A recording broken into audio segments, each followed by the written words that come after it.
Kayak I picked up, Ocean Kayak, one of the Drifter series, and it's got a few problems, as you can tell.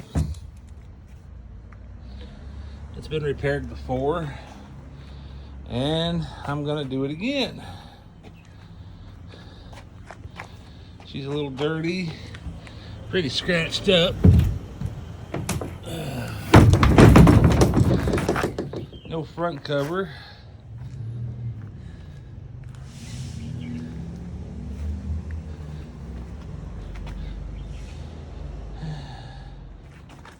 Some of the scupper plugs are gone.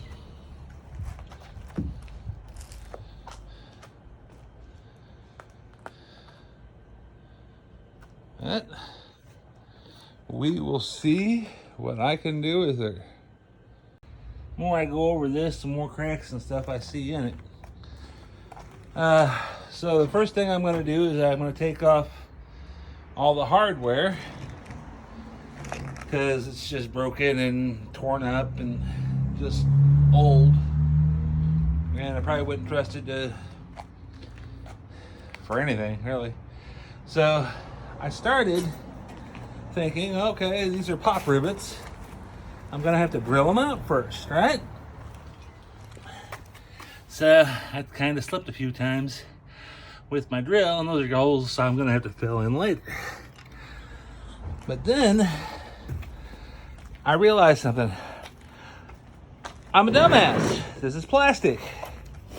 Chances are these are through pop rivets.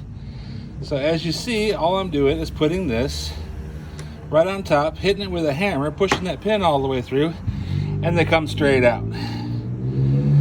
So I'm gonna see if I can set this up so you can watch it, but I'm not sure if I'm gonna be able to do it or not.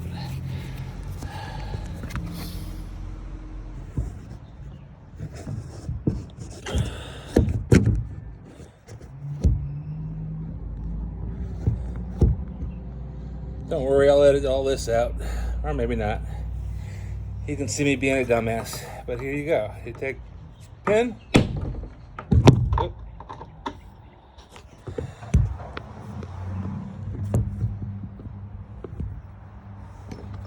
Yeah, I don't think this is gonna work. I'm gonna have to get a setup for my phone camera.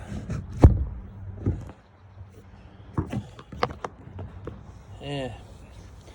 Can you see that pin there? Yeah. All right. So that's gonna work. So you just take your pin. I'm just gonna mark on me.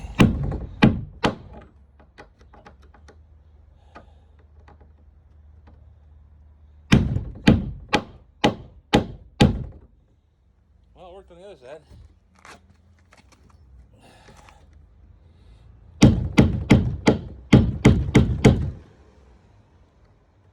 Maybe these are different pop rivets. Oh, there we go.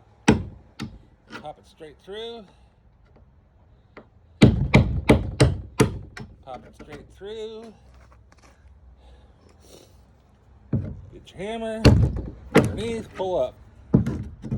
Hammer underneath, hit it, pull up. That's how easy it is to get those. And that's what they look like when they come out. Now I'll probably go back in, take one of these, and make a whole bunch more on my 3D printer. Oh yeah, that's the other thing about this, is all my parts I'm going to try to make with the 3D printer. So it's kind of, we're going to be going kayaking, fishing, 3D printing, just a little bit of every hobby I'm into. So I got some more hardware to take off, and since I know you guys hate doing it, even when it's full speed and you can watch like crazy, I try to keep these videos as short as possible, so I give you the pointers and then I get out of here. I'll edit it later. Bye. All right, so that's what she looks like with all the hardware out of the way. And I did find something out, that drilling them just a little bit on the top makes it a heck of a lot easier to get them things out. Another tip. So the next thing I'm going to be doing is I'm going to be sanding all these little spots that need to be filled, and just basically doing a cleanup on this whole thing. I don't know what they were doing with it, but this thing has been scraped around like you wouldn't believe. Definitely know I'm going to have to harden this up. So that's going to take quite a bit of little plastic there. I'm probably going to make that cup holder a little bit bigger too. And then there's a few spots right along the scupper holes that are pretty soft here. So I'm going to be adding to those.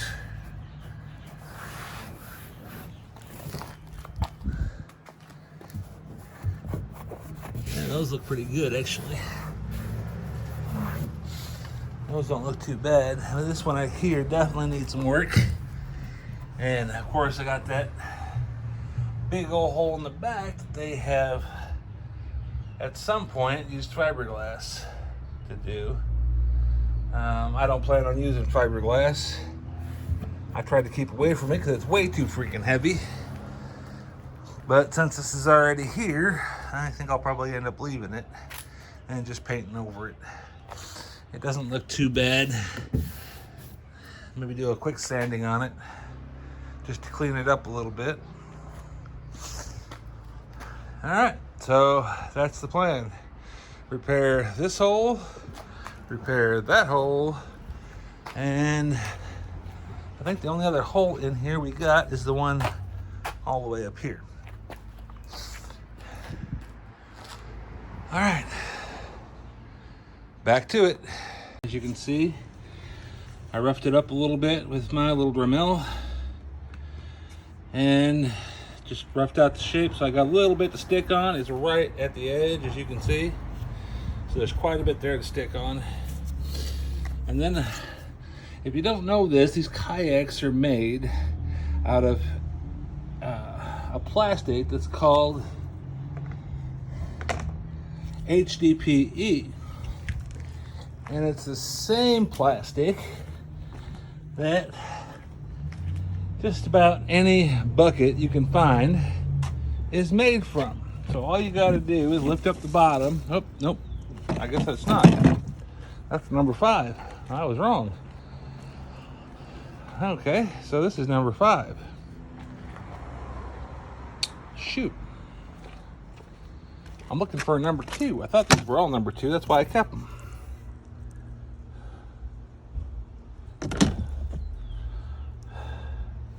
Okay, so you're looking for this right here.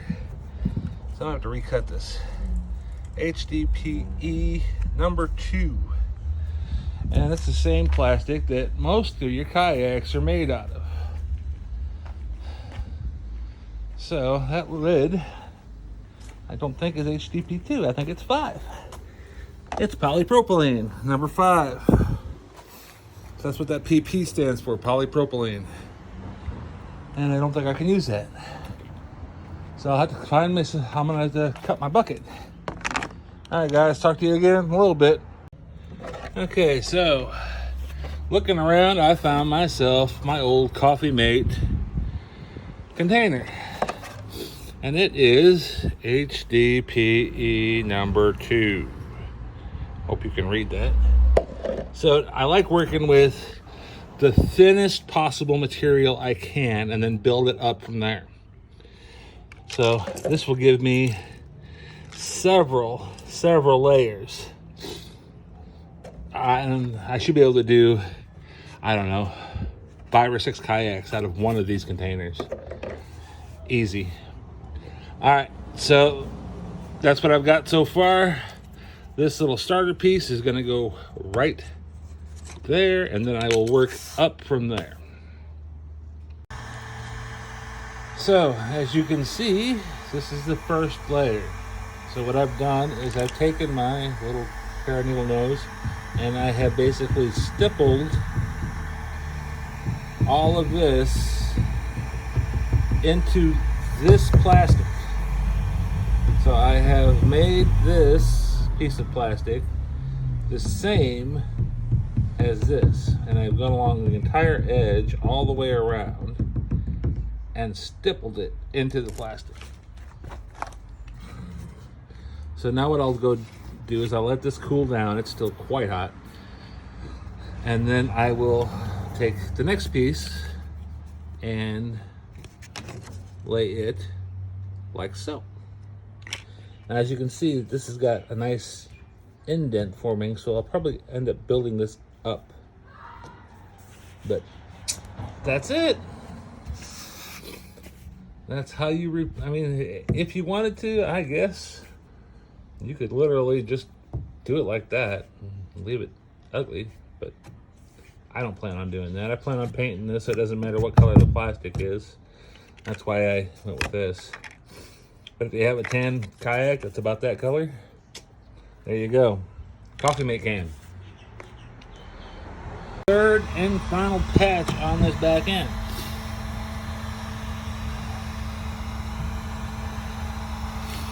It isn't the prettiest it could be, but it will hold. And that's what's important.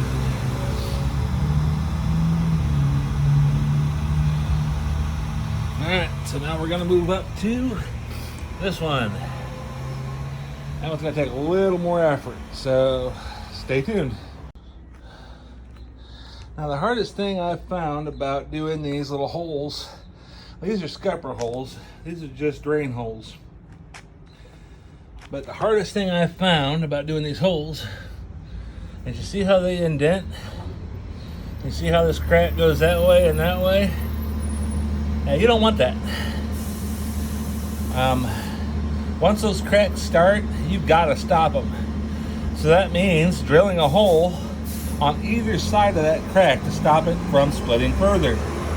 Even if you patch it like this, it's not going to hold for very long. Believe me, I had this kayak over here, and yeah, that's not a good patch. Almost all of his scupper holes are pulled out. He flex sealed them, which I don't recommend doing. That's going to be a whole lot of cleanup, and I'm going to have to trace all those cracks down because he didn't drill a couple small holes at the end of these. You've got to do that. It may sound stupid to drill holes in a kayak, but without stopping those, it's never going to be right. It just won't. Take my word on it. I've done this too many times. It'll never be right. So what I've done here is I've just sanded this back to find out how far back it goes. And I can see the crack stops there, and the crack stops there. I actually have a small crack starting here. Sorry about the cigarette, guys. I'm a smoker, so it's going to be in a few scenes. And I've got just a little bit of delamination right there, which I think I can just heat up and push back in. But these are drain holes for the back part of the canoe. That one's definitely going to let in water. The other scupper holes all look really good on this. For buying this for a $50 kayak, I have to admit that it's not anywhere near as bad as I figured it was going to be. I really wanted something that it looked a lot worse than it actually is. So we will continue. So as you can see, this is the second patch. I didn't remember where the hole was. It was here. But I drilled here, so I got another hole to fill. Yay! This one, yeah, it was just this little bitty D-lam looked like, so I just punched it in a little bit. And now I'm going to try and show you how. I really need to get a camera set or something for this.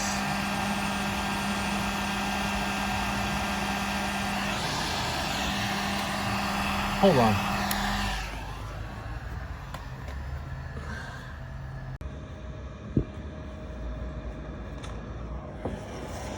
Okay, so just a quick walkthrough on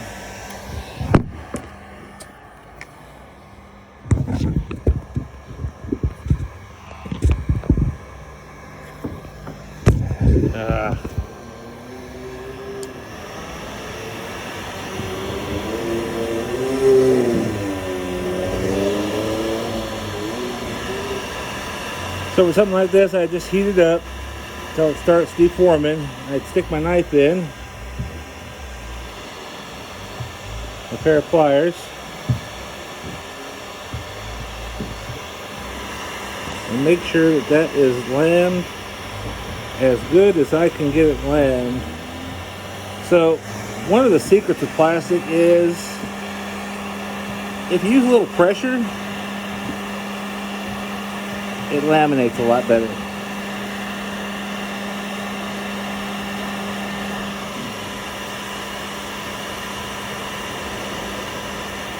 So two things you need with plastic is heat and then a little bit of pressure.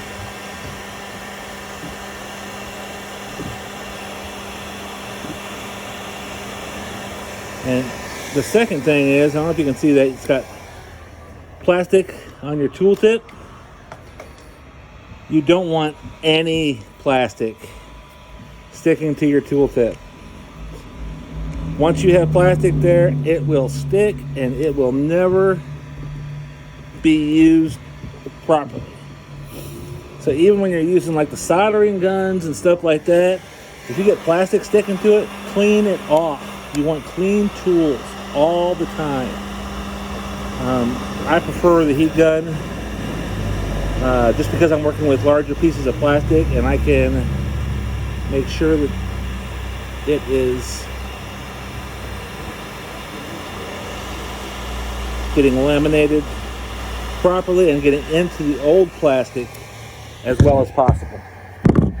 I'm gonna have to get a camera holder or something. I'm sorry, I'll try and edit all that out, except for what I'm actually doing. So I'm keeping heat on it even though I'm talking to you guys, because if you don't keep heat on it, it doesn't work properly. It looks ugly now, doesn't it? But you see the blue is coming up and through a little bit? That's what you want, just a little bit of the blue. So that's good. That means that those two pieces have formed together. I can set my heat gun off.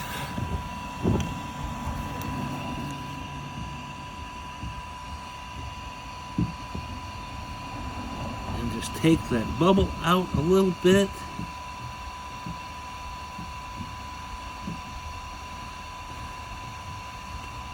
Right here, what I'm doing is I'm making this same little hole that it had in it, so that when water goes by, it will suck it out.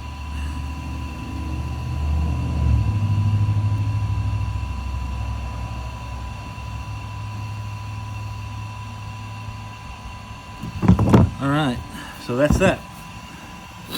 Sorry, I'm too busy watching what I'm doing and not watching what's going on the... All right, I gotta fill that hole and that hole, and then that patch is done. All right, guys. So while that second patch cools, I'm gonna come up here and start working on this one. This one would actually be above the water line, but as you can see, it's just dirty and it needs cleaned anyway. So while I'm here, I'm just gonna patch it. I mean, it's there, but I'm gonna patch it, make it look good. My beautiful wife, my little man, just brought me out some leche flan. So the boat's gonna have to stop for a second. So as you can see, I sanded the bottom back to that line. I probably won't go back that far, but I kept seeing these really deep gouges. So it's like, well, maybe those are cracks. So I started sanding them down. They weren't. They were just really bad gouges in the... So I can sand that out later and should be fine. But this one has got to be fixed, along with these two little holes up here. So that's what I'm doing next. Okay, guys. First repair on the nose. The crack went from here to here. Of course, I drilled the holes on each side first. I forgot to film that though, didn't I? And then I went ahead and laid the first bead and then the full patch. That's what it looks like. Now I got another patch to do. Okay guys, that was the first day of the kayak, the drifter. We will be doing more on it. I did epoxy the front, and the videos will get better. I promise. I have a new camera, and I'm going to use it. Alright guys, thanks so much. Like, subscribe. Everything you do helps a little bit. Thanks.